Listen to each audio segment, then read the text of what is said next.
আর আমি বিধানসভা নিজেই কথা বিধানে আমার তিনটা চুকো না আমি আমি হাতেম তাই আমি হয়তো তোমার ফারুক গেলার মতন শাসন করবো।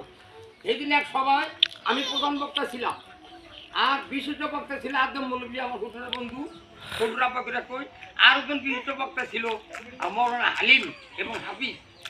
আখিরি ভাষণ আমার, আখিরি মোনাজাত আমার।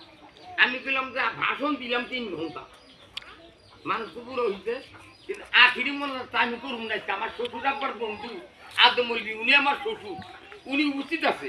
ওই বাবাজি দোয়া করে, উনি দোয়া করে দোয়া করে, দোয়ার মাঝখানে কইলে কি জানো, আল্লাহ আমার দামাই বেটা এমএলএ হওয়ার জন্য স্বপ্ন দেখতেছে, নিয়ত করছে, এইবার ওনাকে জিতিয়ে দেন।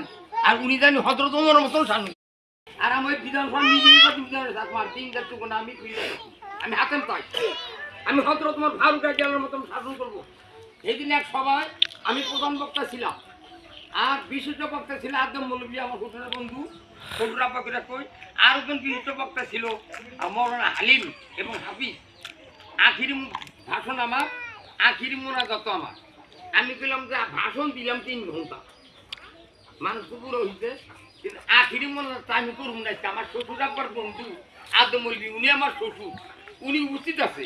ওই বাবাজি দোয়া করে, উনি দোয়া করে দোয়া করে, দোয়ার মাঝখানে কইলে কি জানো, আল্লাহ আমার দামাই বেটা এমএলএ হওয়ার জন্য স্বপ্ন দেখতেছে, নিয়ত করছে, এইবার ওনাকে জিতিয়ে দেন।